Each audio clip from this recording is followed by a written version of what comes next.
Thank you for listening to Depictions Media Radio.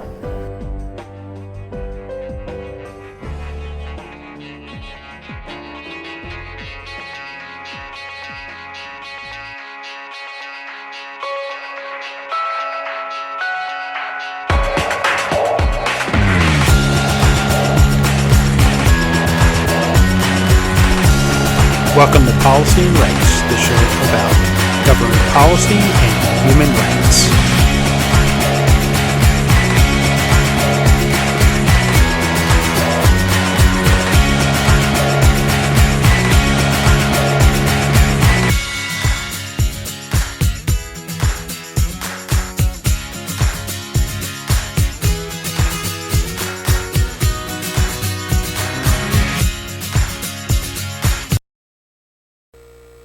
Welcome back to Policy and Rights here on Depictions Media Radio. I am your host, Michael Clogs. And in this show, we're going to hear from the UN Security Council talking about violence and deaths that have occurred in the Central African Republic and what to do about it and how to take measures to make sure that lives are safer, evacuation methods and other things as this this particular country develops their government and puts the right people in place for a peaceful and sovereign country.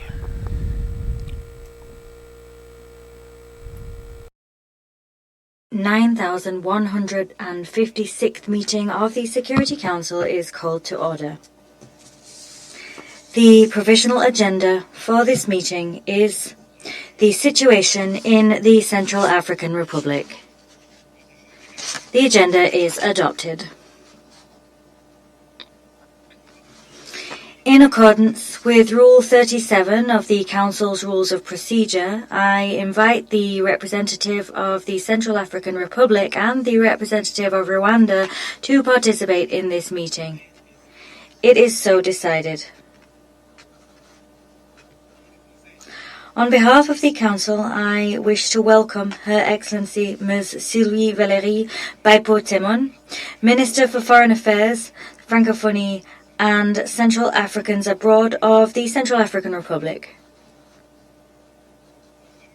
In accordance with Rule 39 of the Council's Provisional Rules of Procedure, I invite Ms. Valentine Rugwabiza, Special Representative of the Secretary-General for the Central African Republic and Head of the United Nations Multidimensional Integrated Stabilization Mission in the Central African Republic to participate in this meeting. It is so decided. The Security Council will now begin its consideration of Item 2 of the agenda. I wish to draw the attention of Council members to the report of the Secretary-General on the Central African Republic, issued as document S/2022/762. I now give the floor to Ms. Valentine Rugwabiza.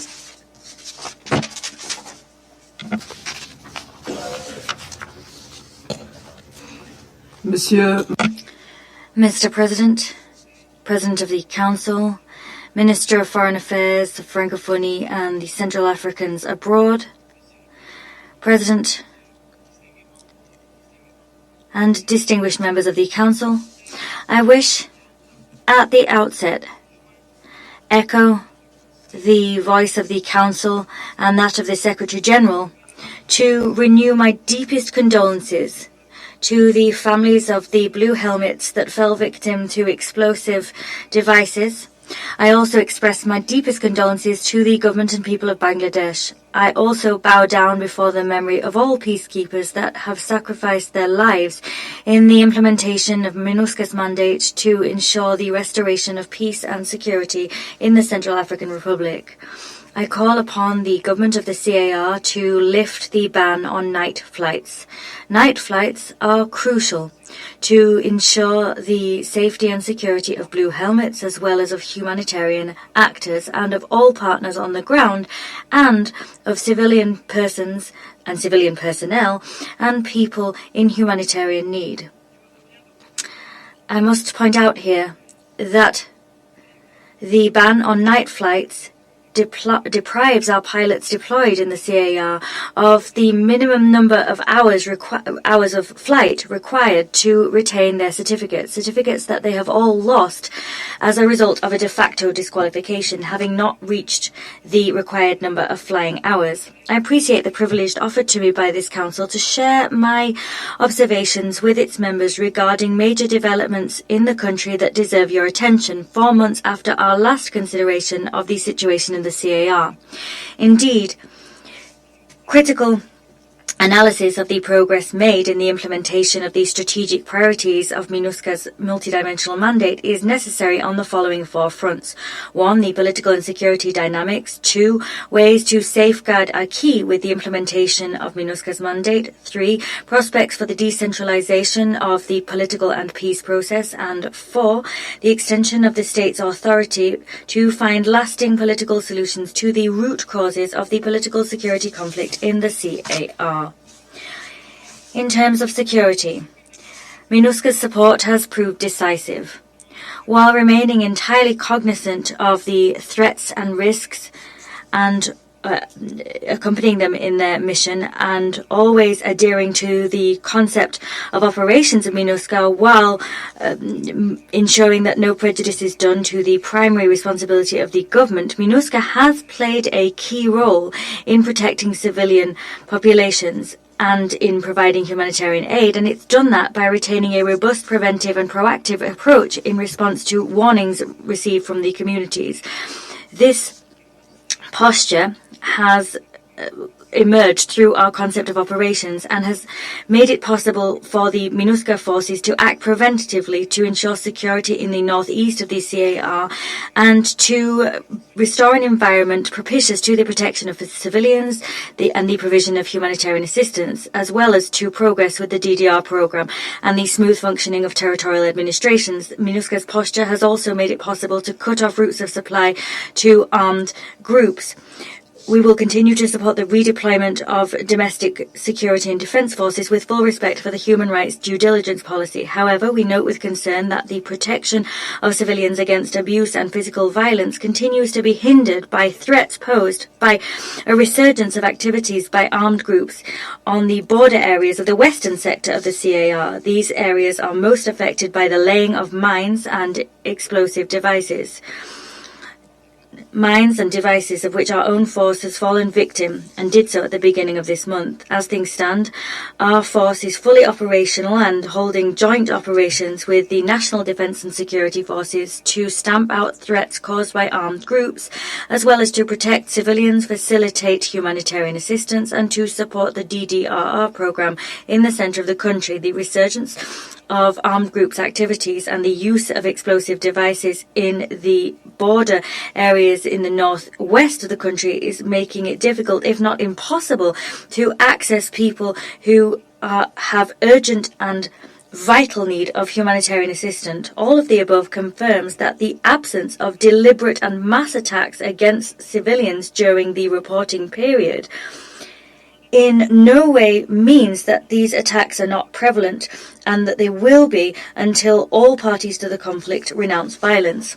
The people of the CAR, particularly the most vulnerable among them, continue to pay the highest price in this conflict. There needs to be more than the simply robust posture of MINUSCA and the security capabilities of the government if we are to re-establish in a lasting fashion security across the whole of CAR's territory. There must also be an environment created which is propitious to a political settlement of the CAR crisis, and armed groups need to renounce the use of violence and armed offences as a means to see their demands met.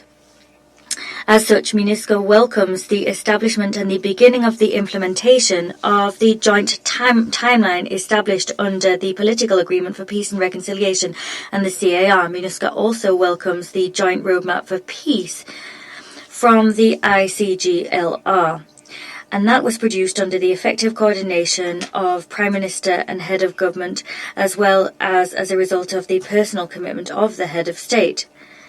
The commitment of guarantors and the facilitators of the political agreement and of Angola and Rwanda on behalf of the ICGLR has also been decisive. As things stand, we have no other alternative but to seize the fledgling opportunity we now have to move beyond formal commitments which at times have characterized the peace process. We now have an opportunity to move from those to tangible progress.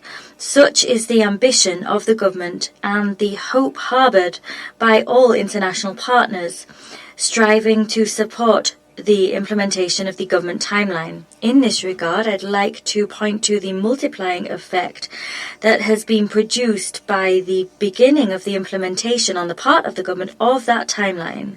For example, on the 14th of September, 2022 that is, we saw the beginning by the President of the Republic of the dialogue with leaders of 11 armed groups with a view to their dissolution, and this was pursuant to commitments made under the political agreement. And we've also seen an adjustment of capacities to respond to the needs where disarmament, demobilization and reintegration are concerned. These were needs expressed by certain armed groups.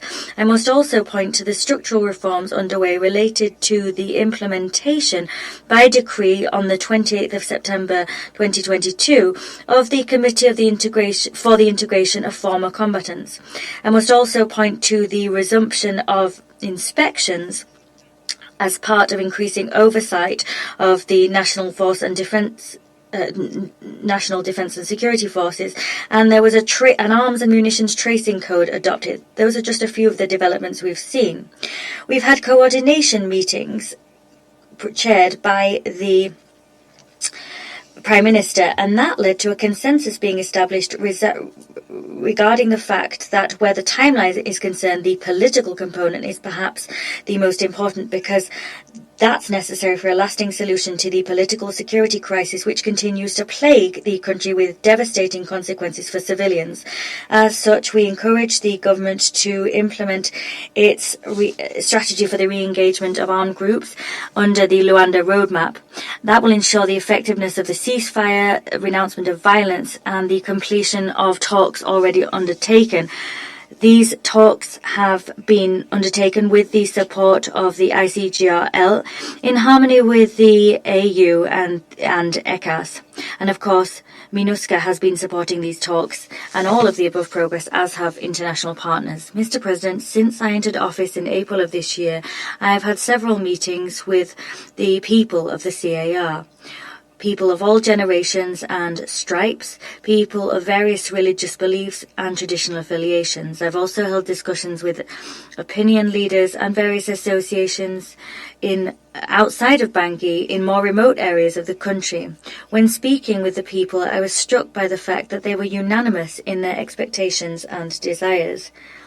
The return of peace and security for all people of CAR and across the fullness of national territory, as well as the tangible decentralization of services and opportunities for effective enjoyments of all people, of all of their rights, regardless of where they come from, was a unanimous desire. In other words, the people most fervently desire security and inclusion. These demands and expectations of the people of the CAR must be the guiding thread of all parties to the conflict and the mission of all partners of the peace process in the CAR. The unanimous support of the Council is now necessary more than ever before to ensure that the parties have no other alternative than to implement their obligations under the Common Roadmap and the Agreement for Peace and Reconciliation. That will determine peace and stability in the country. Given the fragile nature of the current security situation, we still cannot rule out the possibility of sudden upheaval here. As such, any delay with the implementation of the political track of the joint roadmap is liable to jeopardize progress made and to expose people to new risks of mass violence, given the power struggles currently underway across the CAR's territory. the government timeline for the implementation of the common roadmap and the political agreement, if effectively implemented by the CAR government, offers the political tools for the prevention of a new spike in violence. Here we should call upon all regional and international partners of the CAR, as well as upon all the guarantors and facilitators of the peace agreement, to provide coordinated support in line with their comparative advantages to the implementation of the timeline, and this should be done under the effective coordination of the Prime Minister and the strategic directorate of the strategic leadership of the President of the Republic.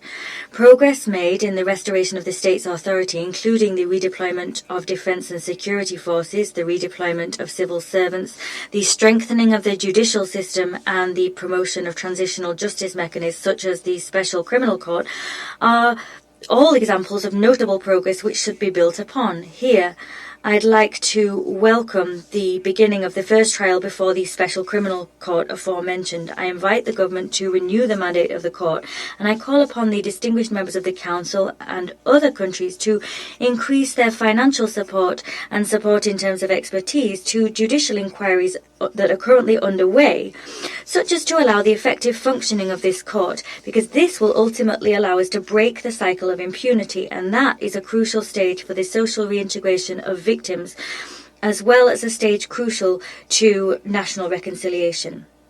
Regarding human rights violation, we've seen the publication of periodic reports and of the annual report mandated by the Council.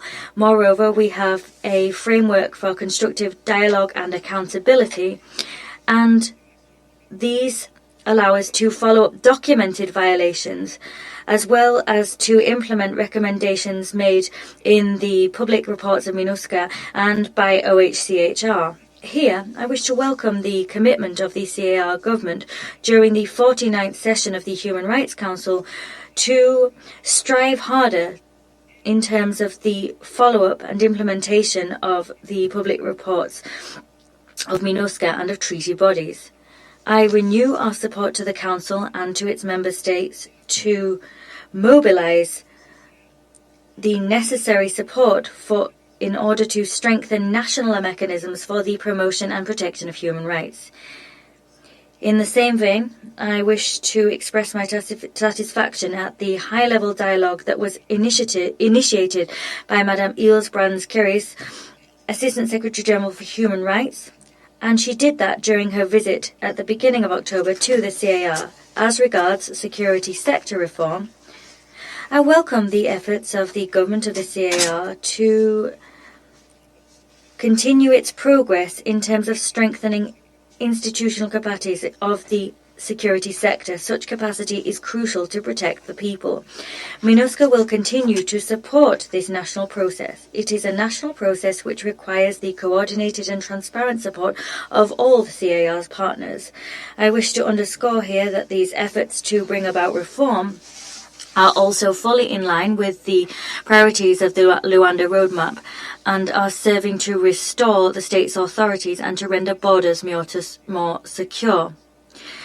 Respect by the people and institutions of the CAR, as well as by the government and the opposition, of the decision made by the Constitutional Court on the 23rd of September, which declared void the decrees that led to the creation, functioning, and appointment of a drafting committee for the drafting of a draft constitution, is to be welcomed. I would here commend the maturity of political stakeholders that continue to ensure that the rule of law prevails. I also encourage the government and the people of the CAR to ferociously guard this institutional heritage, which is a yardstick of political stability and a symbol of the fact that democracy has taken root. In contrast, I must draw the government's attention to the fact it is absolutely necessary to put an end to the manipulation of information, the stigmatization of institutions and of figures. It is also vital to put an end to public incitement to violence.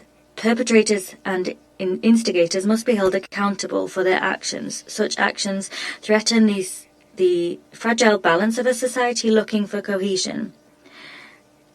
And the vulnerable nature of some of these people means that they are susceptible to manipulation. President, the calm noted in certain parts of national territory thanks to the redeployment of national defense and security forces and the proactive preventive posture of MINUSCA has meant that people are more freely able to move around and has meant that more displaced persons and refugees have been able to return into areas recently freed from the grip of armed groups. However, the humanitarian needs of people in these areas remain alarming and must compel humanitarian partners to continue to mobilize. It's also important to consolidate the security and political gains noted in a number of these areas. This must be done through increased commitment on the part of development partners. In particular, I'm calling for partners to once again mobilize to ensure that efforts made to guarantee the socio-economic reintegration of former combatants and the extension of the state's authority, these efforts must continue. Lasting solutions for reintegration of these former combatants within local communities, as well as the reintegration of refugees and displaced persons, are vital. And, if successful, will strengthen the new policy of decentralization which is currently being established. Such efforts will also increase the contribution that local elections make to the democratization process underway, because they will allow inclusion and national reconciliation. Local elections have not taken place since 1988, and as such they're a crucial step towards decentralized governments, as well as the part of the conclusion of a process by which the state's authority will be restored, and they will also allow local authorities to enjoy greater legitimacy towards the people that have elected them. Mr. President, in light of the above, there is still real hope for peace in the CAR. Political efforts aiming to ensure an end to violence are vital, and the MINUSCA's and such efforts are also vital to optimize MINUSCA's mandates and to ensure the continuation of a Republican dialogue. And all of this must be conducted with the support of the guarantors and facilitators of the CAR peace process, as well as with the continued support of regional and international partners. So we have reason to hope, and as such, all parties to the conflict must ensure that a political solution to the crisis prevails. Mediation must be used as a complement to political action. The MINUSCA's deterrent capacity is important, because actors to the conflict still sometimes think that violence is a way forward. So this deterrent capacity is vital. And the Council must play its part here to provide effective and continued support to the country through a robust and flexible mandate, as well as in ensuring that the mission has the resources required. I'd like to hail the Security Council for its foresightedness and wisdom in terms of the mandate that it's given MINUSCA. It is tailored to the challenges and concerns prompted by the situation in the CAR. The most recent report of the Secretary General bore witness to the vital contribution made by the multidimensional mandate of MINUSCA. The government, the sub-region and the people depend on MINUSCA as we all seek a lasting solution to the crisis in the CAR. Thank you for your kind attention. Je remercie Madame Rugwabiza. I thank Ms. Rugwabiza for her briefing. I now give the floor to those members of the Council who wish to take the floor. I give the floor to the representative of France. Mr. President, I would like to thank the Special Representative for her briefing. And I welcome the presence here at our meeting of the Minister for Foreign Affairs, Francophonie and Central Africans Abroad of Central African Republic. Madam Special Representative, you can count on the full support of France I would like to, first of all, pay tribute to the personnel of MINUSCA and to salute the memory of the 3 blue helmets who lost their lives on the 3rd of October. Our condolences go to Bangladesh and to the United Nations. MINUSCA's commitment is remarkable. The approach that you have launched, Madam Special Representative, has been able to solidify the territorial position of the operation. Everywhere the mission is deployed, it accompanies the Central African forces in fighting the armed groups. And we welcome better coordination between MINUSCA and the Central African Armed Forces and the diminishing numbers of SOFA violations. We are nonetheless concerned by the fact that some restrictions remain, in particular those having to do with night flights, and this can have tragic consequences, as we saw on the 3rd of October. France welcomes the growing ownership being taken by the Central Africans of the peace process. The follow-up committee on the implementation of the joint roadmap is a good example of that. It is essential to make sure that women participate in this process. Hearings in the first special criminal court are important. It is a significant step. Peace is in the hands of Central Africa. So we encourage the countries in the region, together with the support of the African Union, European Union, ECOWAS, ICJLR, to support this encouraging trend. But peace process cannot move forward without respecting human rights and democracy. The information contained in the Secretary General's report on the growing number of violations by the Central African forces of human rights, international humanitarian law are worrying. They show that the installation of the Wagner mercenaries has contributed towards injecting a generalized practice of violence. We cannot tolerate the crimes committed by these mercenaries. They're largely documented, and some of them can constitute war crimes and crimes against humanity. The respect of international humanitarian law and human rights law is a necessary condition for continuing with operational support by MINUSCA to Central African forces, and the Security Council will pay close attention to this. We encourage Central African decision-makings to commit themselves to the democratic vote, the constitutional order, independence of the judiciary, and freedom of the press. We are concerned by the growing polarization of the country, and this is caused by the revised draft of the constitution, the process continues despite the recent decision of the Constitutional Court, and we're also concerned by growing incitement to violence and hateful rhetoric. Very soon we are going to put forward a draft resolution to renew MINUSCA mandate, and which would maintain the reinforced troop ceiling.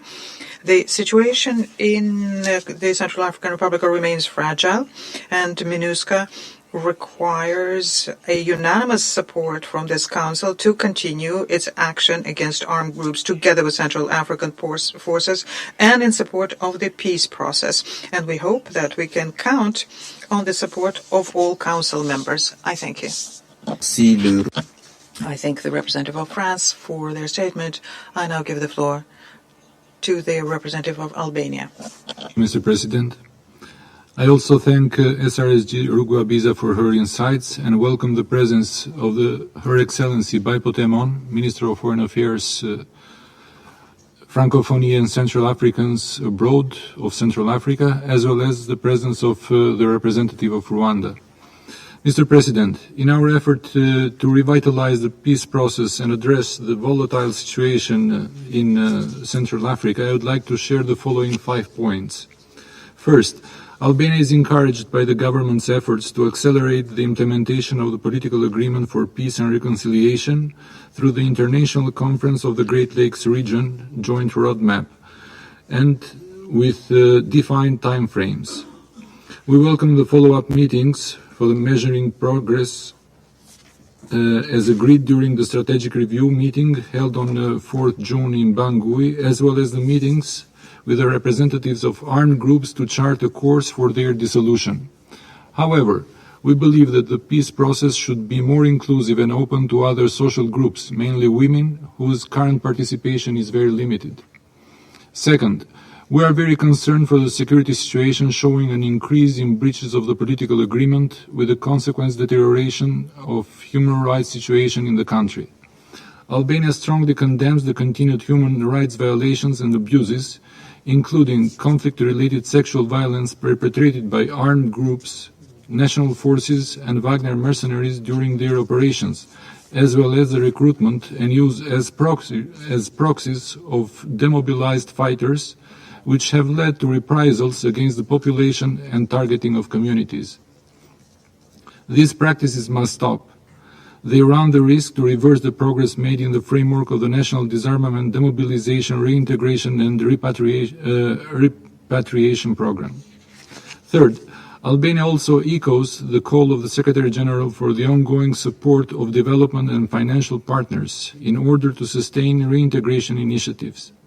This provides the fundamental basis for long-term reconciliation and peace efforts, along with the continued efforts to advance justice for victims of serious crimes through the Truth, Justice, Reparation and Reconciliation Commission.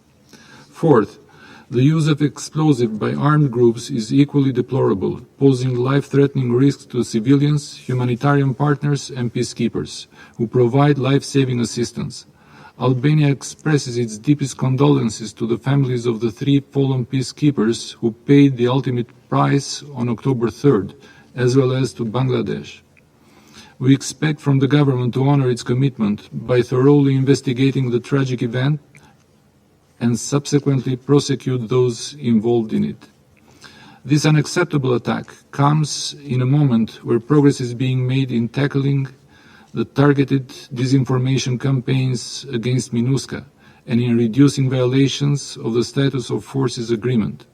This agreement should be fully respected and the unrestrained movement of the mission supply chain and personnel must be guaranteed. Last, Albania applauds the completion of the electoral mapping exercise. We expect the swift adoption of the legislation critical for local elections. Nevertheless, we stress our discontent about the limitations of democratic space and freedom of expression within the constitutional reform debate. We reiterate the need for every effort to be focused on finding solutions to the real problems affecting people's daily lives, including the rise of commodity prices and the persistent fuel shortages. I thank you. Je remercie. I thank the representative of Albania for their statement and now give the floor to the representative of Ireland. Thank you, Mr. President, and I want to welcome the Foreign Minister of the Central African Republic to this meeting and the representative of Rwanda. We look forward to hearing from you. Thank you so much, SRSG, for your briefing, which was very helpful. I really want to acknowledge the progress that has been made under your leadership. You have our full support, and Ireland fully supports the role of MINUSCA and its work. I would also like to extend Ireland's sincere condolences to the families of the peacekeepers who lost their lives on 3 October after a MINUSCA patrol hit an ordnance device. Explosive ordnance is a worrying threat in Car, affecting civilian lives frequently.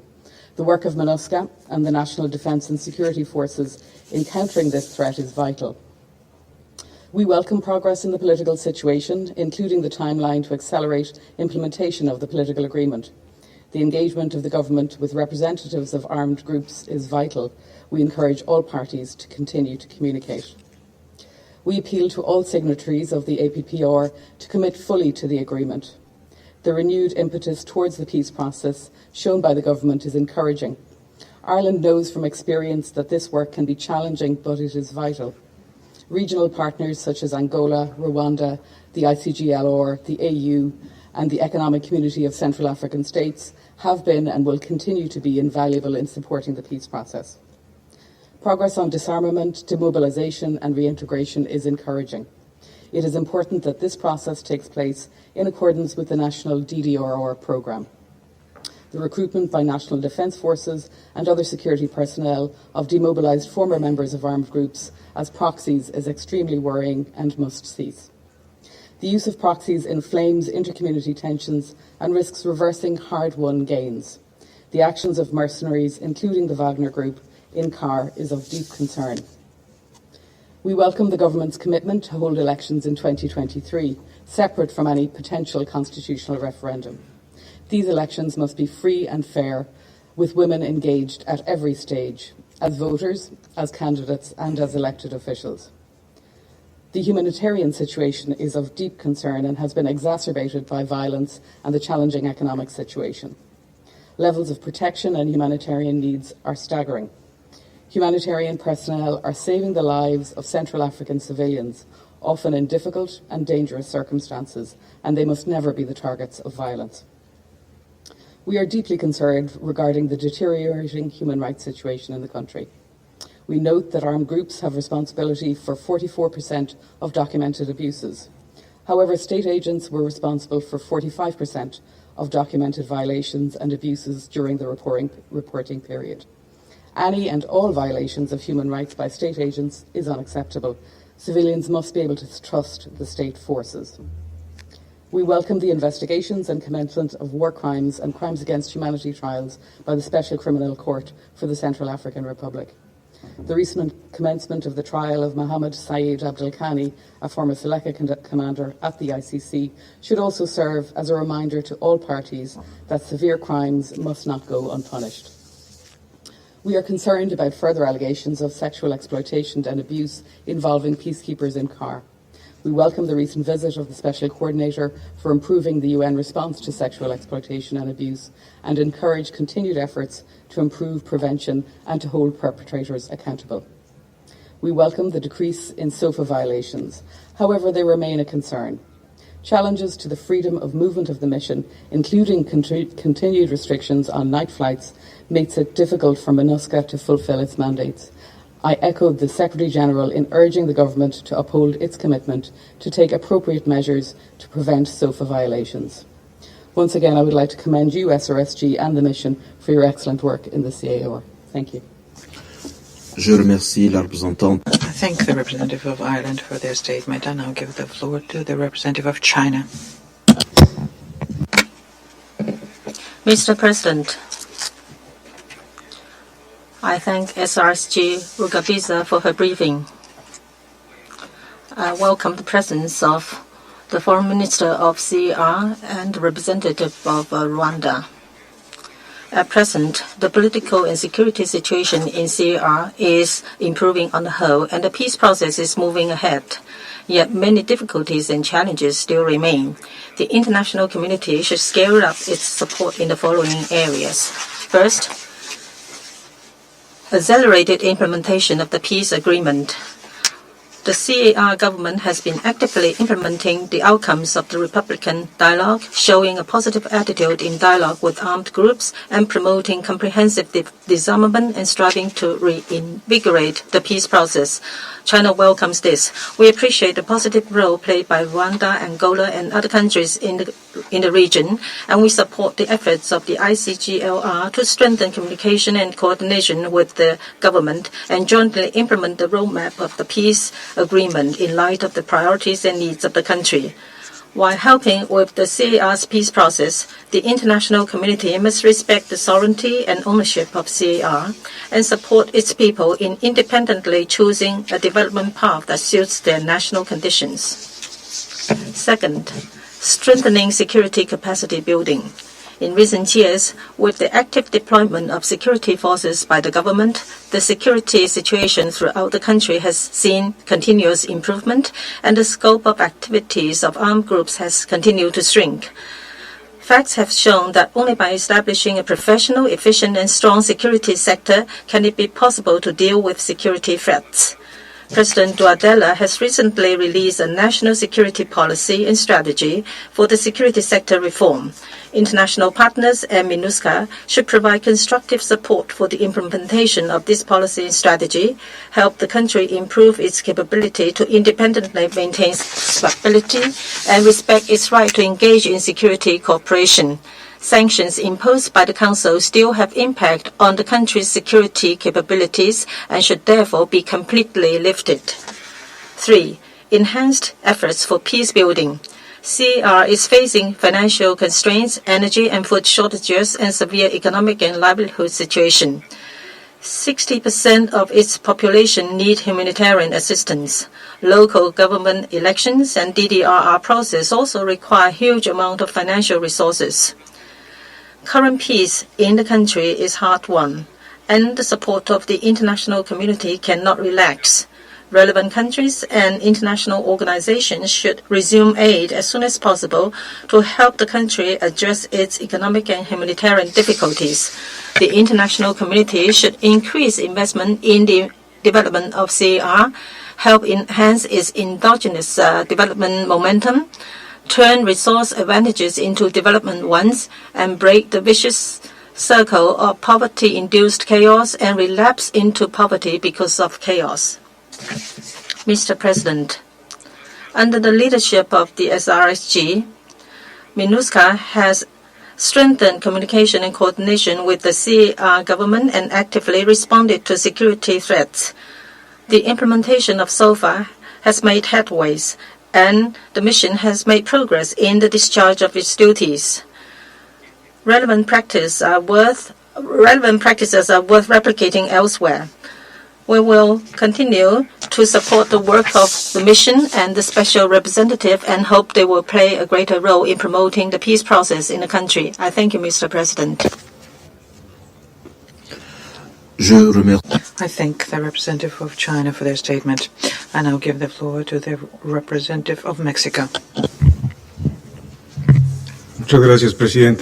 Thank you very much, Mr. President. I also thank the Special Representative Valentine Rugwabiza for her briefing, and I welcome the Minister of Foreign Affairs of the Central African Republic. I also welcome the representative of Rwanda. Mexico welcomes progress made in recent months regarding the revitalization of the political agreement for peace and reconciliation. We express at the same time our support for MINUSCA in the important work that they do, and we deeply regret the recent death of 3 blue helmets from Bangladesh. I will focus my statement on 3 issues. 1. Regarding the peace process, we recognize the work undertaken by the Central African authorities to establish the priorities, the timeline, and the follow-up mechanism for the implementation of the Luanda Joint Roadmap. We enjoin the authorities to open up more space for the participation of women in these efforts. We reiterate the fact that justice is essential for national reconciliation. It is encouraging to note the work being done in this field by the Special Criminal Court and the International Criminal Court. Mexico echoes the appeal issued to ensure that the mandate of the Special Criminal Court be renewed. At the same time, we ask authorities to expedite the full operationalization of the Truth, Justice, Reparations and Reconciliation Commission. My second point. The activity of armed groups remains the primary threat to stability in the country and is a risk for the region as a whole. We, as such, condemn in the strongest possible terms attacks perpetrated against civilians who are the primary victims of these groups. We recognize the importance of the negotiations for the dissolution of 11 armed groups that are signatories to the political agreement. We urge regional actors that have been key in creating this new dynamic to bring their influence to bear on the remaining armed groups in order to achieve their permanent demobilization. It is necessary, as was indicated by the Special Representative, to provide to the members of these groups adequate conditions for their peaceful and sustainable reintegration into their communities in order to avoid them taking up arms once more. Armed groups are the primary cause of the continued worsening of the humanitarian situation in the country. It is quite simply unacceptable that in a country with such a wealth of natural resources as that of the CAR, more than 60% of the country's population requires humanitarian assistance. International solidarity is vital to tackle this grave situation, but only peace will bring with it a substantive solution to this problem. Moreover, we renew our appeal to neighbouring countries and regional organisations to strengthen their fight against the illicit flows of weapons, flows which fuel the conflict. And these weapons are used in attacks against civilians, peacekeeping personnel and national security forces. Here we welcome the marking and arms collection campaign undertaken by the National Commission for the Fight Against the Proliferation of Small Arms and Light Weapons. The support of UN agencies is vital to allow this campaign to achieve its goals. Mexico, and this is my third point, appeals to national authorities to exercise their leadership to tackle and overcome the as yet unmet challenges and to forge ahead towards a lasting peace.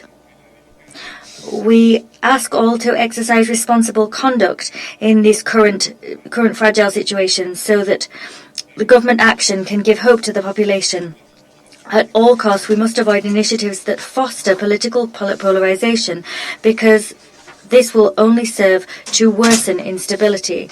We recognize that national authorities are those primarily responsible for protecting civilians. As such, we urge national authorities to respect and guarantee the human rights of all Central African people and to investigate and sanction all cases of abuses and violations of these rights. MINUSCA can support the authorities in this task. To conclude, I wish to underscore that the local elections of 2023 will provide a unique opportunity to strengthen governance and to make progress with the political inclusion of all components of Central African society. We trust that political stakeholders will be able to work together to ensure that these elections are exemplary and stand as an exercise that opens new prospects for a peaceful and prosperous future after more than 10 years of armed conflict. Thank you very much. I thank the representative of Mexico for their statement. I now give the floor to the representative of Brazil. Thank you, Mr. President. We thank SRSG Rugwabiza for her efforts ahead of MINUSCA. These efforts led to more favored conditions in the dialogue with the government. Moreover, they resulted in an improved, more proactive approach to tackle issues on the ground, especially in the field of security. We believe that renewed emphasis on strategic communications could further contribute to this improving trend. My delegation welcomes to this meeting Her Excellency Mrs. Baipon Temon, Minister for Foreign Affairs, Francophonie and South Africans abroad. We also welcome the participation of the delegation of Rwanda. Mr. President, the developments that we have seen are particularly welcome at a time when challenging circumstances persist. The human cost to restore security and ensure state control over the territory of the Central African Republic continues to increase and spares neither the local population nor the UN peacekeepers. Brazil wishes once again to seize this opportunity to pay tribute to all victims of the attacks occurred in Nurikui on October 3rd.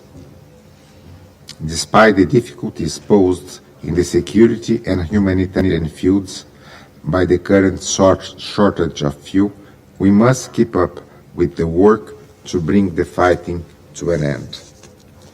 The first and most effective measure in that direction is to expedite the follow-up process of the Republican dialogue. We commend the Central African Republican authorities for setting a committee to implement the dialogue's recommendations and encourage swift completion of the said committee's work.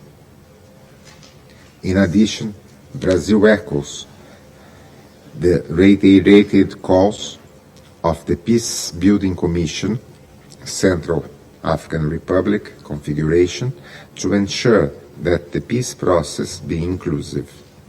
In order to find a durable solution, it's essential to bring all stakeholders to the table, including opposition parties and women. Another point we wish to underscore is the key role played by the disarmament, demobilization, and reintegration programs in the implementation of the 2019 Peace and Reconciliation Agreement, and encourage the Central African authorities to persevere on their work in this field.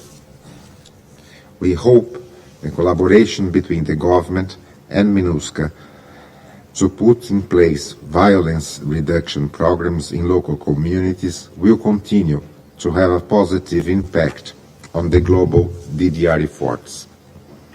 My delegation believes that it's equally important to strengthen the rule of law, especially in light of the reports of human rights and international humanitarian law violations committed in the context of the ongoing clashes between the FACA and armed groups, including recruitment of children soldiers.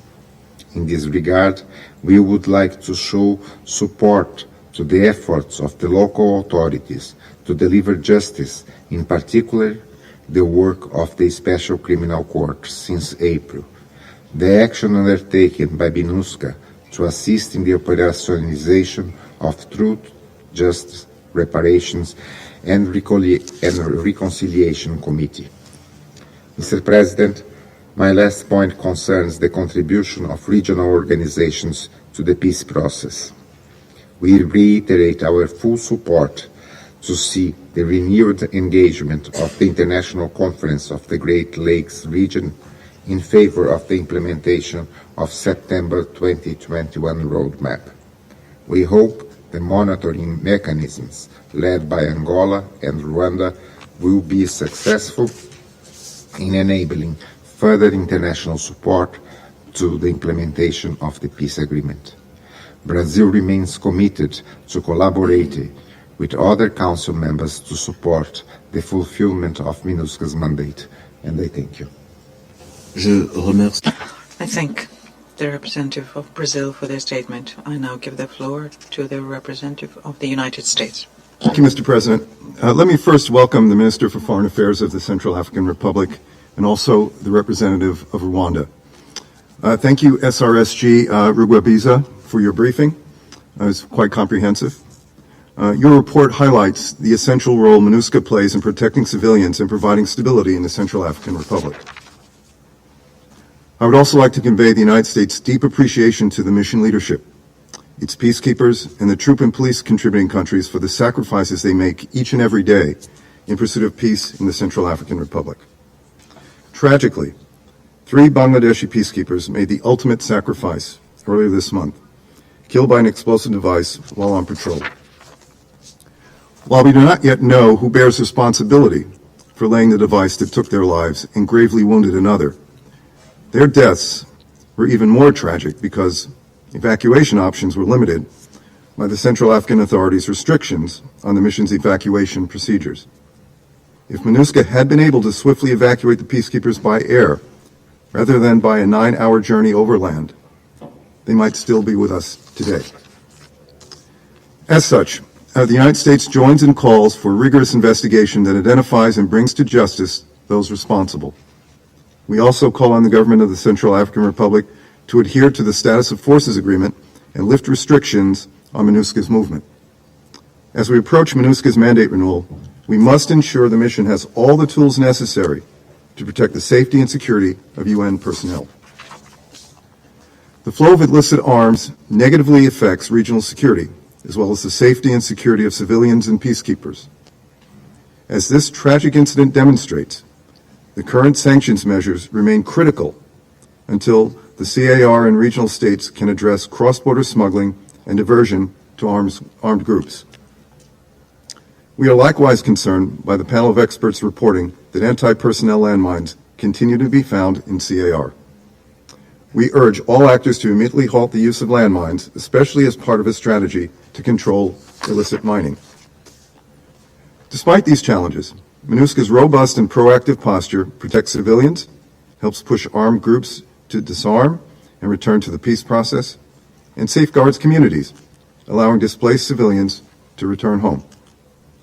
We commend enhanced cooperation between the mission and the Central African Armed Forces.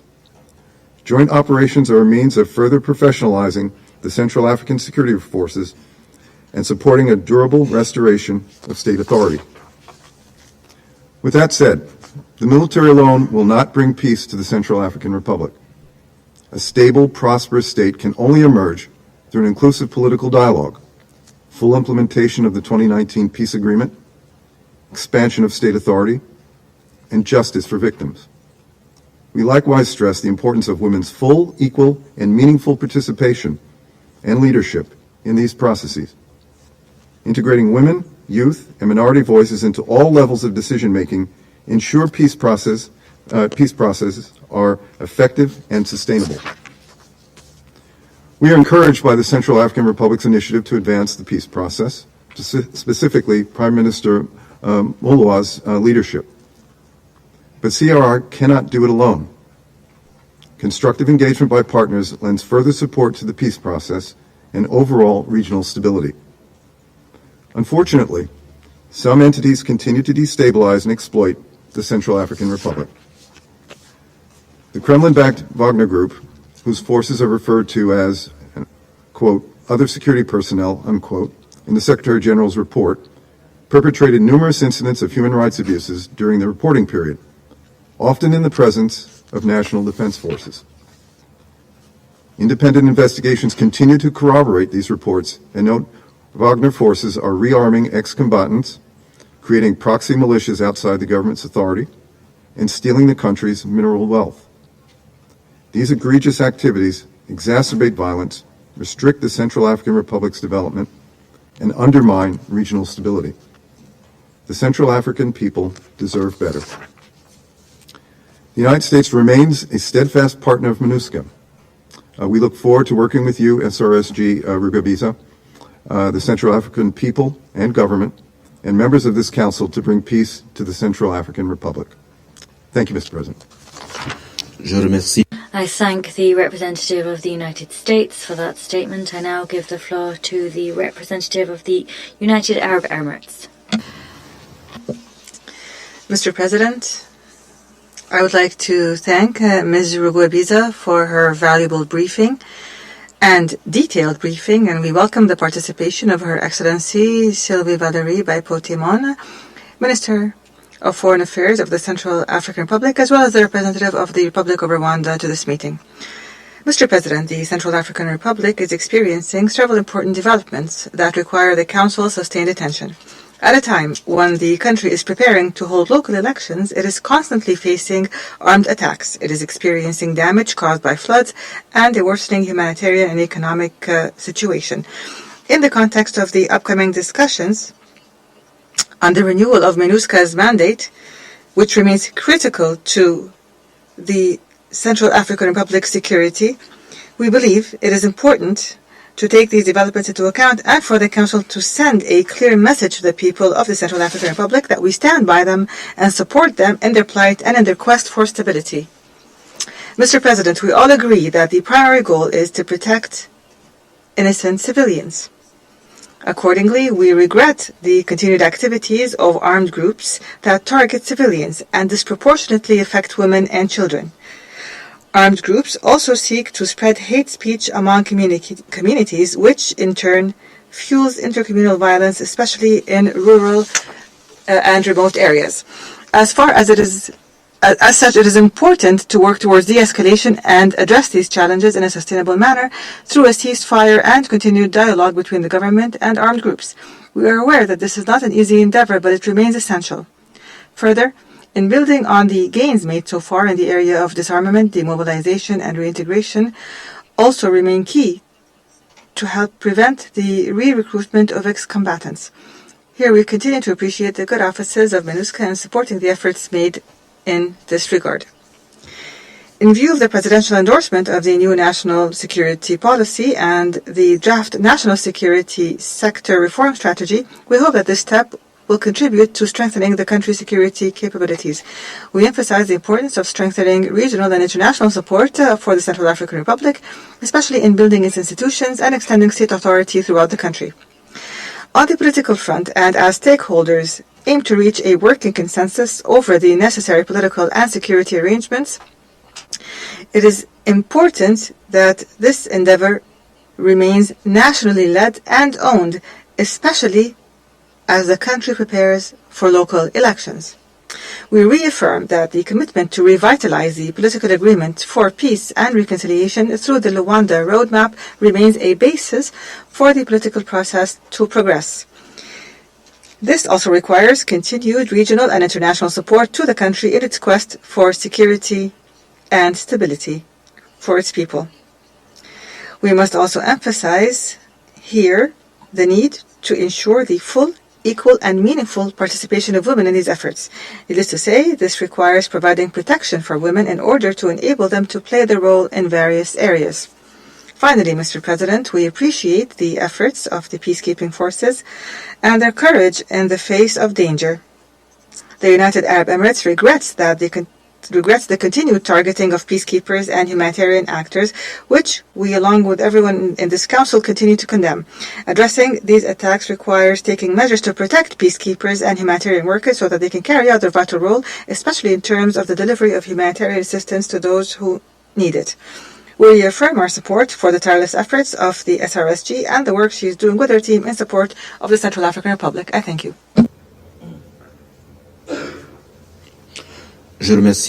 I thank the representative of the United Arab Emirates for that statement. I now give the floor to the representative of Norway. Thank you, President. I also thank the SRSG for your very valuable insights. And I welcome the Foreign Minister of CAR and the Permanent Representative of Rwanda to this meeting. And let me turn directly to the tragic loss of 3 brave MINUSCA peacekeepers earlier this month. Their names were Jasmine, Sharif, and Janjajir. They were 31, 26, and 26-year-old, leaving dependents and family behind. We pay our deepest respect to the fallen and convey our heartfelt condolences to their loved ones. President, in consultation with the relevant and big TCC Bangladesh, we want to share 2 recommendations. First, there must be accountability. CAR authorities and MINUSCA must coordinate their investigations as closely as possible so that the perpetrators can be apprehended without delay and charges can be pressed against them. In the interest of credibility, efficiency and effectiveness of the investigation, MINUSCA must remain closely involved during the entire process. Second, the existing operating procedure for evacuation should be re-evaluated and made more effective and prompt. The missions must be provided with adequate resources and capabilities to always be able to ensure swift evacuation in case of attacks and injuries to peacekeepers. President, turning now to the political situation, we recognize some positive progress. The strategic review meeting of the political process on June 4 was an encouraging step.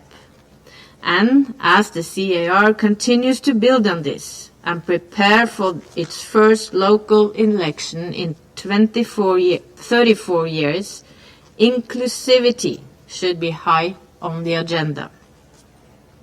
We know that including women, civil society and other groups in decision-making is a master key to lasting peaceful solutions and successful elections.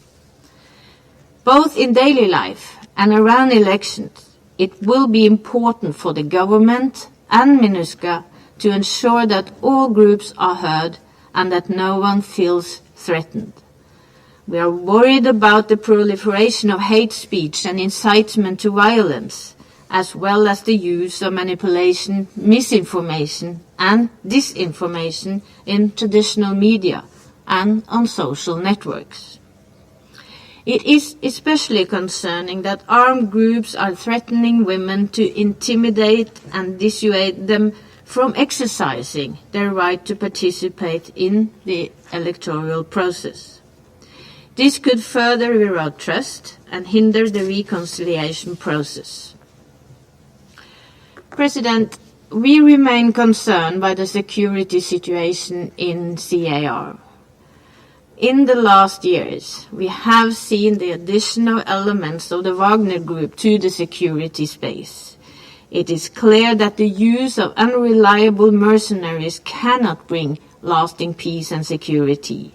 The only realistic solution is a negotiated peace through inclusive dialogue with all affected parties. We have also seen a worsening human rights situation, including conflict-related sexual violence. The number of reported violations of international humanitarian law has also increased. This has to stop.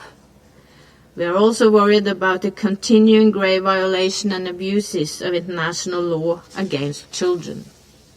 We urge all parties to conflict to release all children within their ranks. On the positive side, we note the new National Action Plan to combat trafficking in children, which must be swiftly implemented with the support of the UN. In conclusion, we commend the SRSG for her leadership and her effort to build a trust-based relationship between MINUSCA and the host government.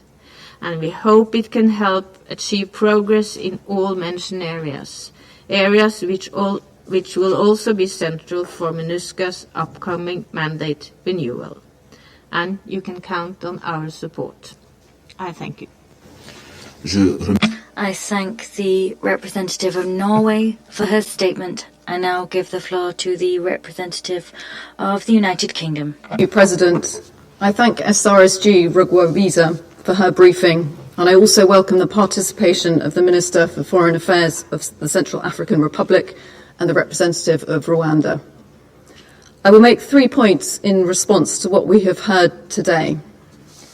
First, the United Kingdom welcomes the progress on the political track, including steps to implement the peace agreement and preparations to hold local elections in January 2023. We strongly encourage the CAR authorities, with MINUSCA's support, to build on political progress and ensure meaningful engagement with civil society, including women. Second, freedom of movement is fundamental to MINUSCA's work.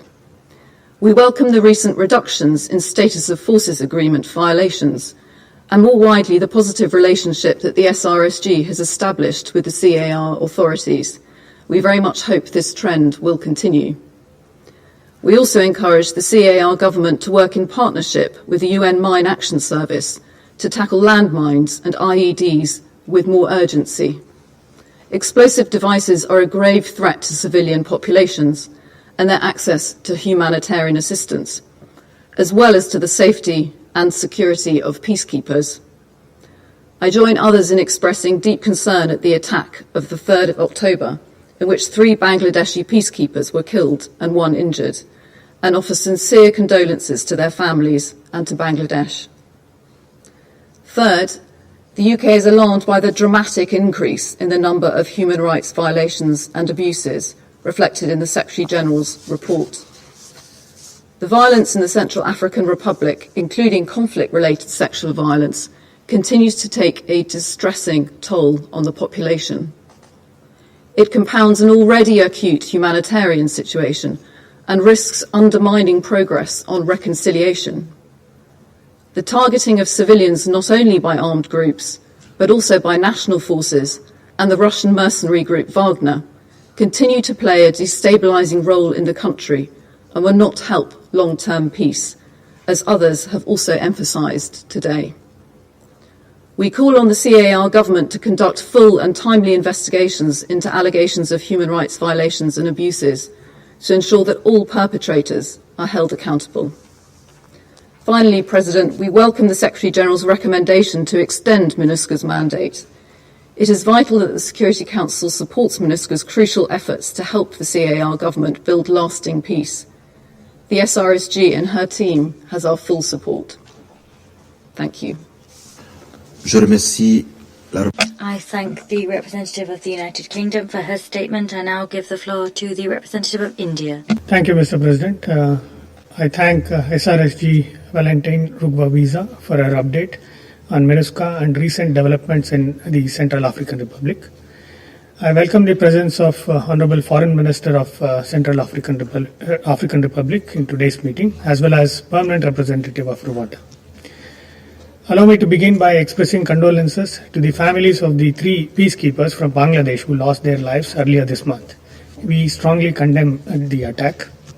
We also hope for the swift recovery of the injured peacekeeper and other injured civilians.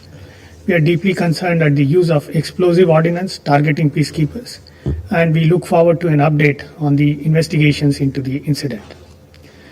Mr. President, the overall political developments in the Central African Republic are indicative of a move towards stability. The national authorities have adopted a timeline of priority activities to accelerate the implementation of the political agreement through the ICGLR joint roadmap. The government has demonstrated political will by continuing to engage with the representatives of the armed groups. The larger region, through regular monitoring of the joint roadmap, continues to play an important role by providing the necessary support. This must continue. We welcome the establishment of a committee to follow up on the recommendations of the Republican dialogue and to offer strategic guidance to the presidency.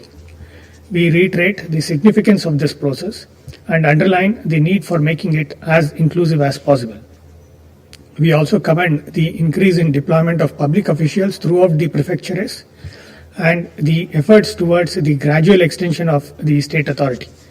We welcome the endorsement by President Todera of a national security policy and a national strategy for security sector reforms, emphasizing governance, accountability, and coordination of actors in the security sector. Mr. President, we commend the steady progress made towards the local elections with the conclusion of the electoral mapping by the National Election Authority of Central African Republic. In line with the commitment expressed by the government to hold local elections in 2023, it is important that necessary legislation is passed in due course to enable other formalities to follow. We underline the importance of for the international community to support these efforts and to provide necessary support so that these elections are held as planned. Despite the progress being made, the security situation continues to remain volatile. Armed groups continue their relentless attacks against civilians, national forces, and MINUSCA peacekeepers. They continue to dominate mining sites and impose illegal taxation on the civilian population. Security violations of the peace agreement by armed groups have again increased in the last 4 months, and we unequivocally condemn these violations and attacks. It is important to be vigilant and ensure support to the government so that the gains made politically are not undermined by unlawful activities of armed groups. The DDRR program must see further success, for which sustained financial and developmental support by partners will be necessary. Mr. President, we are concerned by the deterioration of humanitarian situation in the country, which has been aggravated by violence, rising commodity prices, fuel shortages, and severe flooding recently. The displaced communities, including those taking refuge in neighboring countries, continue to suffer. We urge for the scaling up of humanitarian response efforts to expeditiously meet the needs of the vulnerable and displaced. The implementation of Status of Forces Agreement need continued attention, particularly movement of peacekeepers. Both mission leadership and the government need to take further measures to ensure safety and security of peacekeepers. We also call for swift action on part of all stakeholders for expeditious implementation of the provisions of UN Security Council Resolution 2589 to bring the culprits to justice and establish accountability of crimes against UN peacekeepers. In this regard, we have taken note of the 28 ongoing investigations by national judicial authorities into attacks against peacekeepers. In conclusion, Mr. President, the Central African Republic needs our collective attention as it navigates a tenuous journey in its pursuit of peace. The worsening economic and fiscal situation, compounded by the global rise in prices and shortage of essential goods, is bound to make this task more challenging in the days to come. On our part, India will continue to support the Central African Republic and its people in their quest for peace, stability, and economic development. I thank you. I thank the representative of India for that statement. I now give the floor to the representative of the Russian Federation. Thank you, Mr. President. I would like to start with the words of thanks to the Special Representative of the Secretary General, Ms. Valentine Rugwabiza. We thank you for your briefing.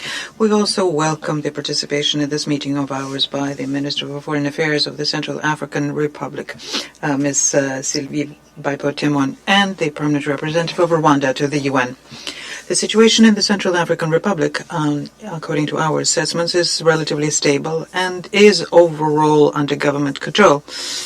The country is working on ensuring state presence. Administrative structures are being strengthened. There's a continued reform of the security sector.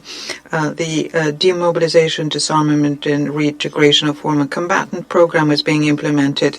The judicial system is being developed, and there is preparation work conducted to local elections. At the same time, in some regions of the countries, the government forces still have to confront a number of illegal armed groups. We are convinced that the unnecessary bloodletting has to stop, and that the leaders of the fighters must reject the methods of combating with force and start a full dialogue with Bangui, because there is no alternative to a political and diplomatic settlement. One way of ensuring stability here is to go in with the Khartoum Agreement and the Luanda Roadmap. We need to underscore here that the Central African authorities, despite everything, are ready for an inclusive dialogue so as to overcome security issues. And the September meeting in the capital of the CAR was a very good confirmation of that. We also note that the mechanism launched at the initiative of the CAR mechanism, the coordination mechanism, continues working with UN participation. This platform allows for the monitoring of progress on the political track and coordinates the efforts made by Bangui and the international community. We welcome the active involvement in the process of helping to the political settlement by the International Conference on the Great Lakes region and the Economic Community of Central African States, and the important role played by the African Union. We welcome the work played by the UN Mission on Stabilization in CAR. MINUSCA is an important factor of ensuring security in the country, one of the main elements on countering the armed groups and protecting civilians. We are convinced that the comprehensive implementation of the mandate by the peacekeeping mission can only be possible provided there is a trusting dialogue and mutual understanding with the authorities of the country of deployment. We would like to thank the military personnel of contingent contributing countries who risk their lives on a daily basis as they discharge their duties, and we would like to convey our condolences to the families and loved ones of the peacekeepers from Bangladesh who died on the 3rd of October. Our condolences also go to the government of this country. It is our view that long-term stabilization and moving forward with the political process is impossible without extending assistance to CAR in enhancing the fighting capacity of the armed forces and law enforcement. They bear the main responsibility on defending their country and protecting its civilians. We are helping and assisting Bangui in this area. We note that there is a need to further modify the current sanctions regime on the car. It is our view that the arms embargo should be should be fully lifted. And this is something that the African representative advocate, the A3 in the Security Council, for example, and African Union as well, and also the International Conference on the Great Lakes region. And this is something that the Central Africans keep talking about themselves. In conclusion, we would like to yet once again comment the statements made by some colleagues when they address the interaction between Russia and Central Africa. Our position here is very well known to one and all. We have voiced it on many occasions during Security Council meetings.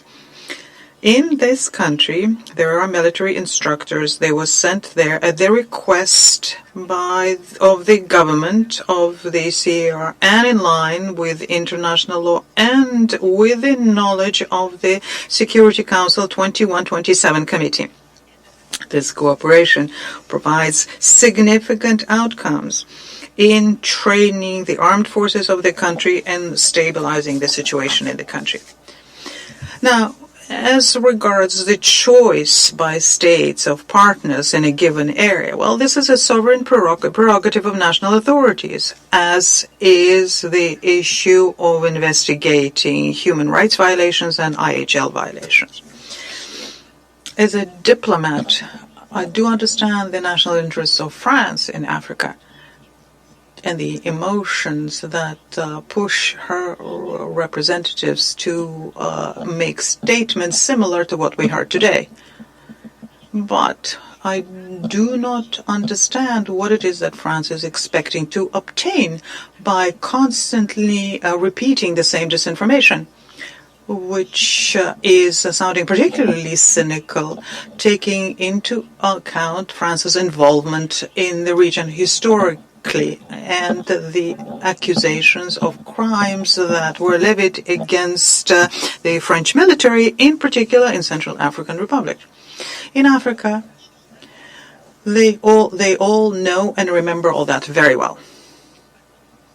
I can only say one thing with certainty. Such statements, even though are supported by the well-known support group in the Security Council, do not help stabilize the situation in the car in any way. I thank you. I thank the representative of the Russian Federation for that statement. I will now make a declaration in my capacity as the representative of Gabon. I welcome here among us today the Minister of Foreign Affairs of the CAR, Her Excellency Ms. Sylvie Valérie Paipo-Timon. I also am delighted to welcome to this meeting the Permanent Representative of Rwanda. We thank the Special Representative Valentine Rugwabiza for her enlightening briefing. I must recall that I am making this statement on behalf of the 3 African countries that are members of the Security Council, namely Kenya, Ghana, and my country, Gabon. Dear colleagues, we first of all wish to convey our deepest condolences to the government of Bangladesh and to the families of the 3 peacekeepers in MINUSCA following their passing on the 3rd of October. We also wish a swift recovery to those wounded. We condemn all attacks against MINUSCA personnel, and we denounce the growing use of explosive ordnance in CAR by rebel groups. Moreover, we recall that attacks targeting the United Nations Blue Helmets are liable to constitute war crimes. We invite the Central African Government and MINUSCA to conduct inquiries and to ensure that the perpetrators of these crimes are held accountable before the courts. Dear colleagues, the Central African Republic has taken great strides forward. The country resolutely continues its journey towards the lasting stabilization of its territory. However, the support of the international community remains crucial in the face of the political, security and humanitarian challenges which face the country on its journey. On the political front, we welcome the fact that last June there was a strategic review meeting which made it possible to redefine the modalities and timeline for the implementation of the political agreement through the ICGRL joint roadmap. The participation of national and international partners at this meeting lent greater legitimacy to its work. The A3 also welcome the coordination meetings held for the follow-up of the process of the implementation of the Luanda Joint Roadmap and for the follow-up of the implementation of the Political Agreement for Peace and Reconciliation in the CAR. These meetings were held in September and October 2022 in Bangui. This regular follow-up of the implementation of the peace agreement demonstrates the commitment of the CAR authorities to settle the political crisis in the country. We underscore here the clear interest expressed to involve the largest possible number of participants in the effective implementation of the peace agreement. Political stakeholders, civil society, men, women, young people, and signatory armed groups, they all wish to get involved in order to ensure the sustainability of peace endeavours initiated by the government and supported by the international community. In this regard, the A3 welcomes the active role played by the African Union, ECAS and the ICGLR in lending momentum to the CAR's peace process. We are convinced that military action alone will not be enough to pull the country out of crisis. The existence of a political arena for dialogue is vital for the restoration of lasting peace. We welcome the implementation of the Committee for the Follow-up of Recommendations which stemmed from the Republican Dialogue and the Bangui Forum. The Bangui Forum and the Republican Dialogue and the ensuing committee play a major role, namely in the implementation of recommendations and contribute undoubtedly to establishing trust between all stakeholders. We note the progress made in the field of human rights. We point here at the holding of criminal hearings in the Appeal Court of Bangui and Buea and the hearings of the Special Criminal Court. We also laud the support that MINUSCA extends to the Truth and Reconciliation Commission. We take note of the decision taken by the Constitutional Court on the 23rd of September to declare null and void the decrees leading to the creation of a committee responsible for drafting a new constitution for the CAR. The court subsequently declared void the decision to appoint the members of that committee, and we welcome the government's decision to uphold these decisions. The completion of the electoral mapping exercise and the review of the integrated plan for security of the forthcoming local elections are clear expressions of the CAR's will to guarantee credible elections. However, significant financial and technical support from the international community remains a major asset in guaranteeing that peaceful, transparent and democratic elections are held. Dear colleagues, in terms of security now, the A3 encouraged the CAR's authorities to continue efforts underway to tackle armed groups. The commitment of the CAR's armed forces and the gains made on the ground merit praise. However, it is vital that the support of the international community in restoring the state's authority across the country goes hand in hand with the implementation of quick impact community development projects in order to improve the living conditions of people and to break the cycle of dependency. At the outset of my statement, I made this very same point.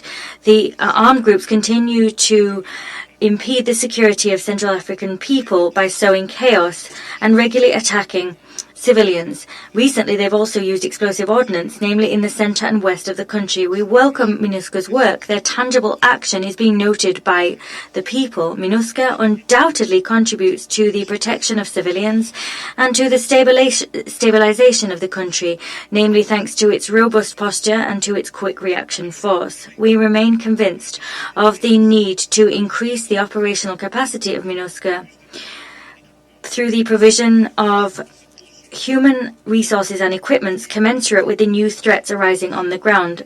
Moreover, we state that the training and capacity building exercises to help the defense and security forces need to be increased, namely in the field of demining.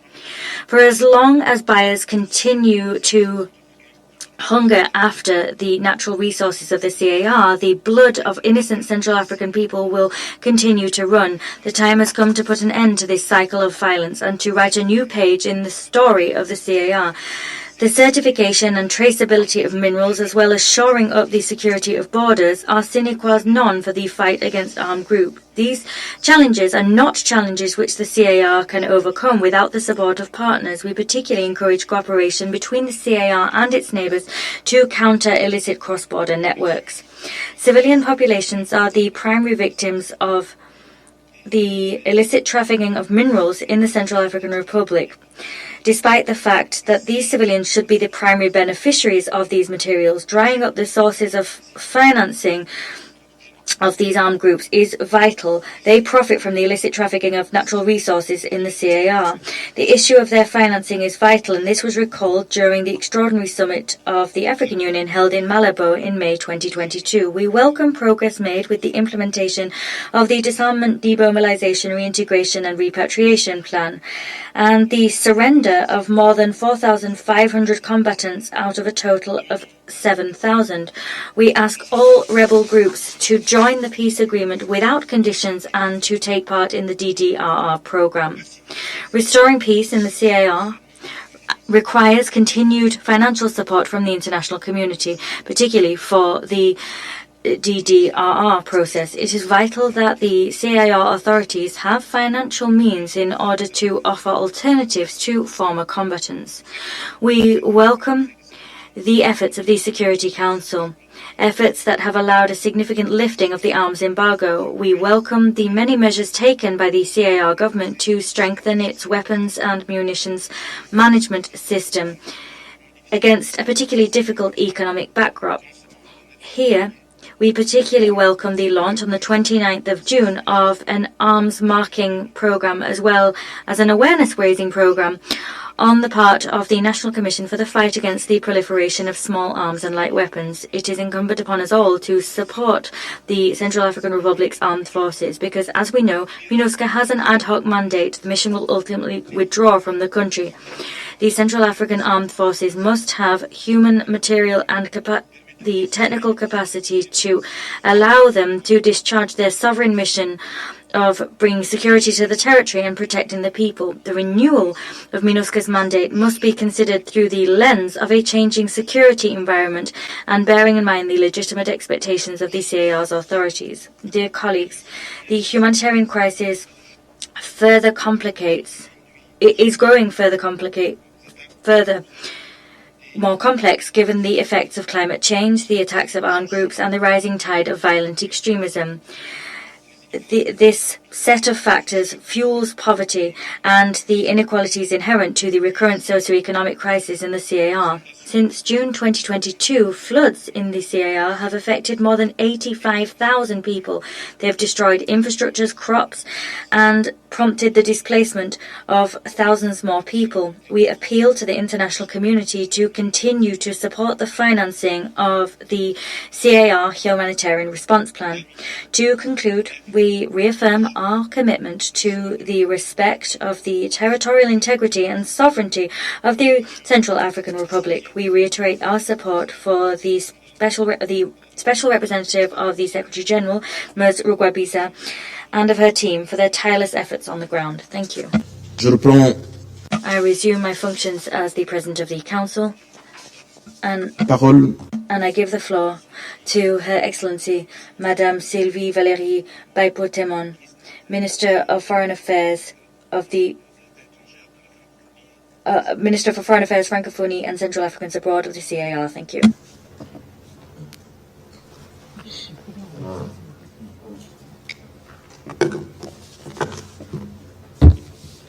Merci, Monsieur le Président. Thank you, Mr. President.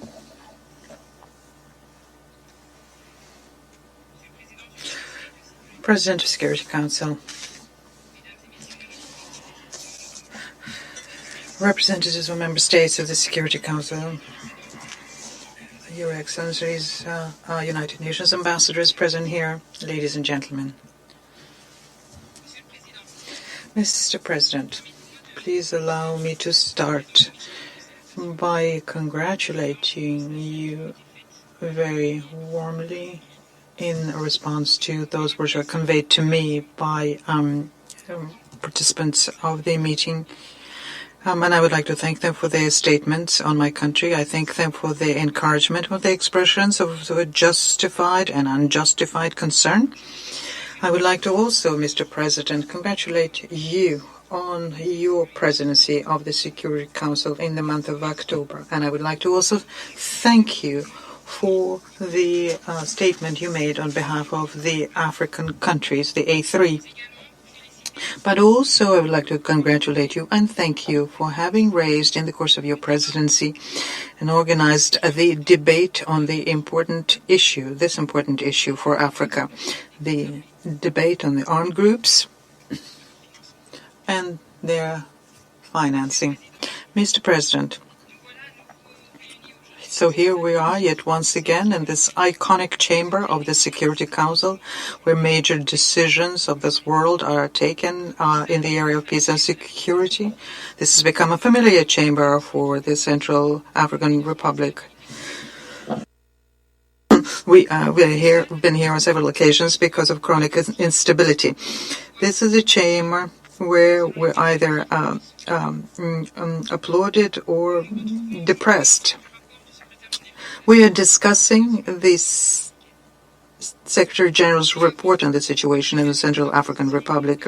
Before sharing with you the opinion of my country on the report, I would like to first use the opportunity to welcome the tireless efforts made by the Secretary General of the United Nations, Antonio Guterres, and for peace in the world and for the return of peace in the Central African Republic. Also, on behalf of my country and my people, I would like to convey my heartfelt condolences to the people and the families of the Bangladeshi Blue Helmets who recently lost their lives. I also would like to laud this very rich presentation of the report presented by the Special Representative. I encourage her to continue the efforts initiated to make sure that the MINUSCA mandate to bring safety to the people is materialized by increasing the efforts to create an environment which is conducive for the work of Central African authorities and to definitively break the harmful capacities of the forces of evil. This report, Mr. President, we also see that the efforts by my government are gradually beginning to bear fruit, and this has been shown. The political process for peace in the Central African Republic is a priority for the government. And therefore, the sub-regional initiatives on the International Conference on the Great Lakes region, the Luanda Roadmap, which was adopted on the 16th of September 2021, has revitalized the political process in the CAR, where we had a political agreement for peace and agreement on reconciliation. We tried to thus handle the activities of the armed group. In order to do that, we developed a joint timetable for each of the components of the political process. Armed groups, demobilization, repatriation, reintegration program, security sector reform, border control, restoring the authority of the state throughout the territory were some of the measures. And also meetings with the representatives of the armed groups, who decided to lay down their weapons and to pursue peace. putting together the monitoring committee on implementing the outcomes of the Republican dialogue and the respect of democratic principles, which gives to our institutions all the freedom of action. And there are others which continue so as to organize municipal elections in 2023. In the course of those elections, through me, we call for a very specific and tangible support for us to help organize them. In the security area, we can note significant progress. The restoration of the authority of the state in a large part of the territory, even though there are still the enemies of peace who continue sowing ravages, but we are committed to continue, despite all of the adversities, with efforts to protect our people. We also need to talk about the lower number of the displaced. It went down to 500,000. In the reduction in the disinformation campaigns is also there. My government will continue working on these disinformation campaigns and hateful rhetoric. My government also invites our partners to display consistency and truth, so as not to help spread fake reports, because they tarnish the image of my country and are detrimental to the efforts of my government. Economically speaking and financially, the government continues with its tireless efforts. Everything is done to tackle the challenges, common challenges, the inflation, high inflation, which is high now because of the lack of the basic goods, the impact of the pandemic, the fuel prices, but also something that's typical for us,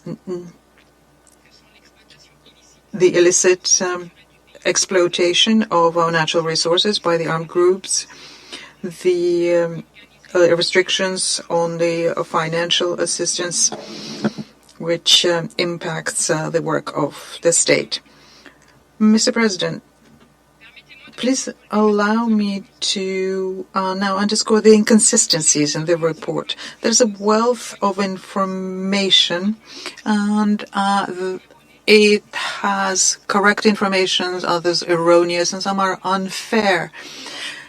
And we need to bear this in mind as we near the 2023. Okay, the violations of freedom of movement of MINUSCA and the continued restrictions on night flights. What is being asked here is that the procedures of providing the notification is being abided by. The freedom of movement cannot be done at the expense of the security situation in the country. When we see a non-authorized equipment arrive in the country through MINUSCA, we have to react. We cannot be as simple spectators of what happens in my country. We have to ensure the security in my country and of our people.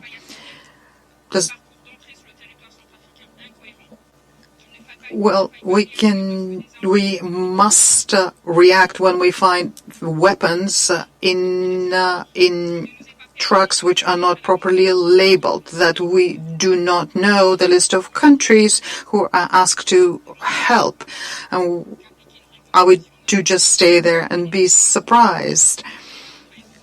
And does it mean that when we have an electricity shortage in our airports, is it the same as saying that there are restrictions over night flights? And especially when we make that information clear to all parties. Should we accept that Central African Republic only has exemptions because of the goodwill of some countries? How can we, under these conditions, build what we're trying to achieve? Mr. President, similarly, we are asked to abide with the SOFA provisions. Yes, but we're asking that our sovereignty be respected. There is a phrase by Nelson Mandela who says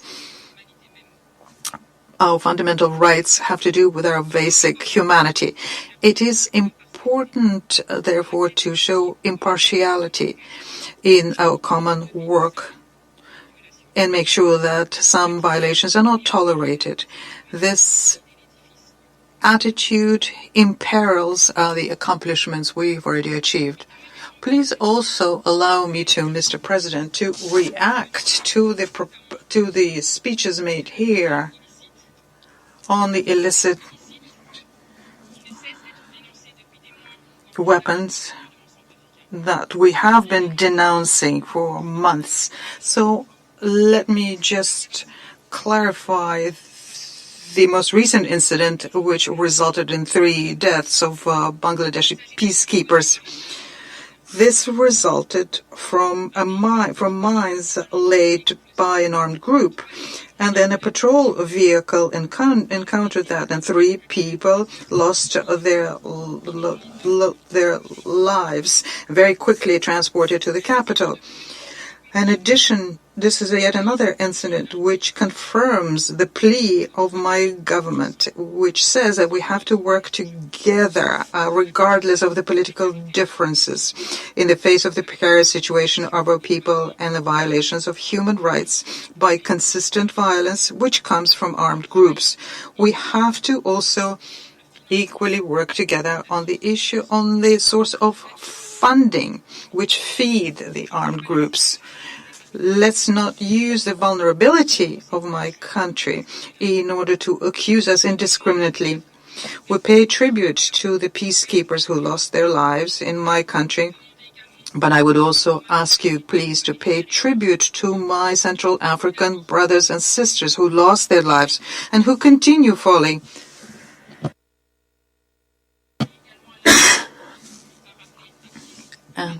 And we had recently a 16-year-old girl who died from violence in a blue helmet vehicle. Let's work together to restore peace in Central African Republic. Let's work together to find rapid solutions to the fate of our people who are aware that they are a victim of their geostrategic position and the fact that there is so much wealth in their subsoil. Mr. President, on the issue of violations, it's important that you hear our voice. We have to break the pathways where some violations are tolerated and others are used. We have to avoid losing this sense of human rights by promoting a world where some people have rights over others. So once again, I'm asking this Security Council about the reality of war, whatever the qualification that is being given to us, propagate a terrorist, a criminal. A criminal is always a criminal. Of course, there are things which are similar or not, but in my country, there are human beings who hope to see, well, not peace, because it seems to be unattainable, but they hope for at least stability. Stability which allowed other countries to have conditions which were conducive to building lives and quiet in their countries. We're quite capable of that. But that's what we're trying to get, without polarizing and politicizing everything. Politics is not talking the place of people, but placing them at the heart of what you do. Mr. President, I would like to call for making sure that we do not confuse the need to provide assistance and the missions who should be in line with purposes and principles of the Charter. I would like here to thank our multilateral and bilateral partners who help my country as we're trying to get out of the crisis. And in particular, I would like to yet once again thank the Special Representative of the Secretary General and encourage her to continue with the efforts initiated and work for a mission which is more adapted to our context to finally bring in the peace that we look for so much internationally and keep the stability in the Central African Republic. Time needs to be used in our favor, because the longer the violence continues, the more it becomes entrenched. The message of hate and defamation is something that we all confront, but we also need to be impartial, and we need to help the government explaining the goals and objectives.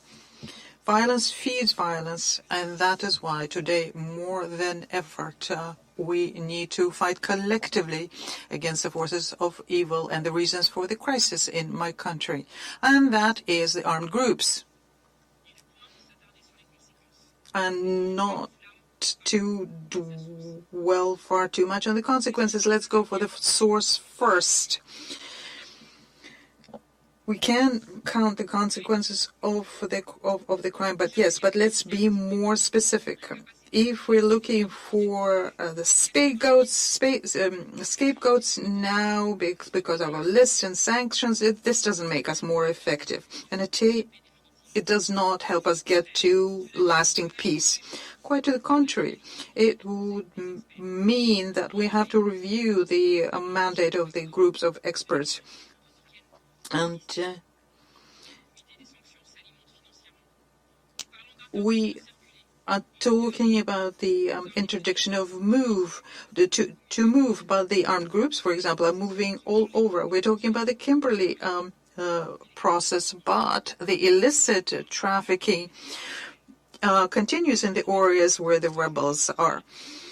The embargo on the car is always there, so there's a great deal of ambiguity there. So when from that you move on to human rights, you have to remember what the primary starting point was. It is necessary to review our document to be more consistent, more credible, and more effective.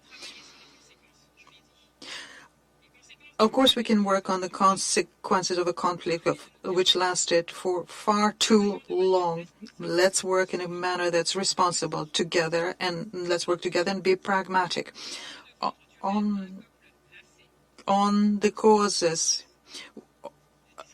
of suffering of the people that has suffering from crimes for decades, the fragile situation of our country did not start in 2020 or 2022. It dates from the time when we asked for bilateral assistance, but even earlier than that. It comes from the time when the Seleka in 2013, and later by other armed groups who came into my country and attacked it. Mr. President, ladies and gentlemen, members of the Council, I recommend, therefore, that the renewal of the mandate of MINUSCA takes into account the recommendations that were voiced here in S-2096 in 2013, which states in its Article 3, it is necessary to reaffirm the will to continue deepening the thought on how to build peace when the mandate and peacekeeping operations are organized, and states that the Secretariat has to organize this by fixing specific objectives to it. And Article 4, it states that we need to specify the difficulties in building peace, in creating peace-building missions. thanks to the integrated missions of evaluation and strategic planning, so as to consistently bring together restoring peace, peace building, consolidation, and development, so that at the end our action be completely effective. In Article 7, it says that each mandate of peacekeeping has to be in line with the situation of the country in question. Mr. President, ladies and gentlemen, some reminders here that the person who is suffering is waiting for cure. I thank you. Madame Baipo Temon. I thank Madame Baipo Temon for that statement. I now give the floor to the representative of Rwanda. Mr. President, let me start by congratulating Gabon on the presidency of the UN Security Council for this month of October, and the way you comprehensively covered issues on the African continent during your period. I would also like to thank the Special Representative of the Secretary General, Ambassador Valentine Rugwabiza, for her comprehensive briefing that we had this morning, and thank the Foreign Minister of the Central African Republic for her statement. Rwanda pays tribute to the Bangladesh peacekeepers who lost their lives while serving the United Nations. The lives lost are a reminder that the question of the safety and security of peacekeepers should be viewed from a mission perspective. Justice for crimes committed against peacekeepers should be given the weight it deserves. Mr. President, Rwanda commends the government of the Central African Republic under His Excellency President Touadera and welcomes the commitment demonstrated to implement the ICGLR joint roadmap facilitated by Rwanda and Angola. We reaffirm our commitment to strengthening our partnership with Central African Republic authorities to build sustainable peace. We call on partners and the international community to support Central African Republic, sustain and scale up the gains achieved this far. Mr. President, though challenges still exist, good progress has been registered on several fronts, including implementing the aforementioned ICGLR Joint Roadmap, DDRR, and extension of the state presence in the Central African Republic. In this regard, Rwanda appreciates MINUSCA's role in facilitating this achievement in partnership with the Central African Republic authorities. Rwanda, as the top troop and police contributor to MINUSCA, and as a bilateral partner at the Central African Republic, attests that bilateral military intervention can complement the work of the United Nations to restore peace and create a suitable environment for the peace process. Troops deployed under bilateral arrangement between Rwanda and the Central African Republic are mandated to work in partnership with the government forces within pre-identified areas of operation in coordination with MINUSCA forces. We appreciate the efforts of the Central African Republic government in fighting misinformation and disinformation on peacekeepers and bilateral forces. The international community must assist Central African Republic in fighting misinformation targeting the government, peacekeepers, and bilateral partners. When misinformation spreads, the public loses trust in government and UN mission. Mr. President, sustainable peace can only be attained through the constructive participation of the people of the Central African Republic. We must allow them to develop their homegrown solutions organically. In this regard, peace operations and bilateral support create space and time for the peace process and establishment of the state and democratic institutions. In this respect, we welcome the progress made thus far.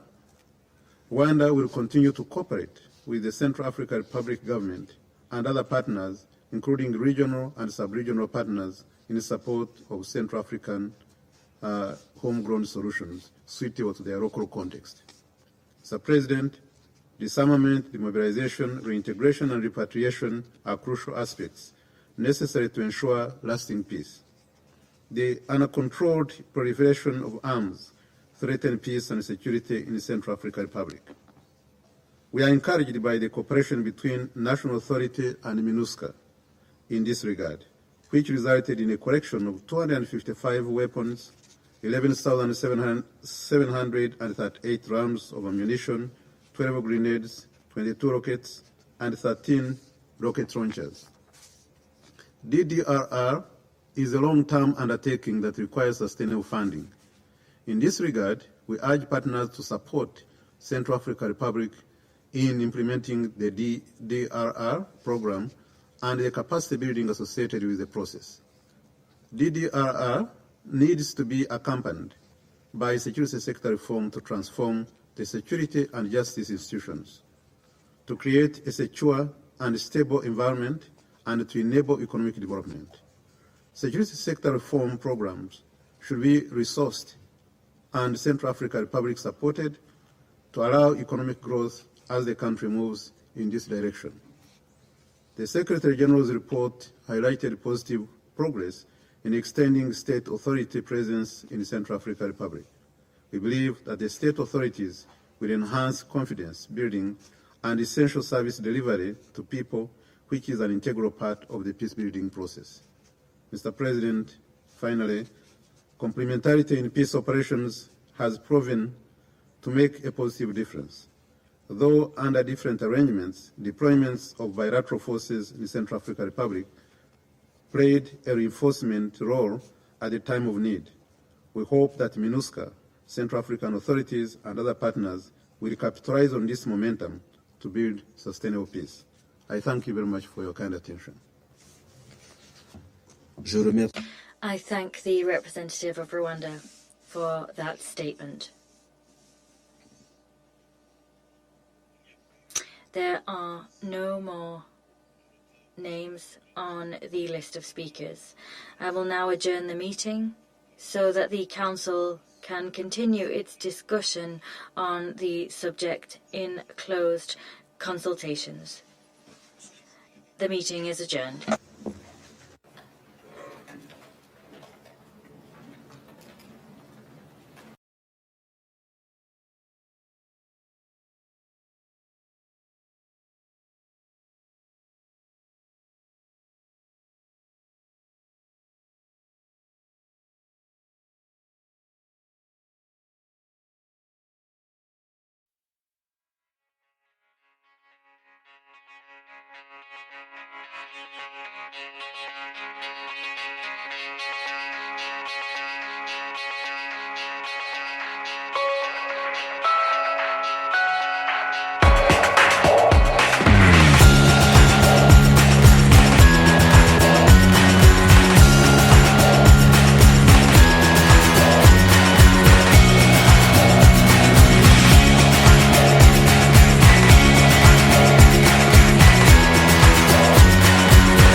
This show has been produced by Depictions Media.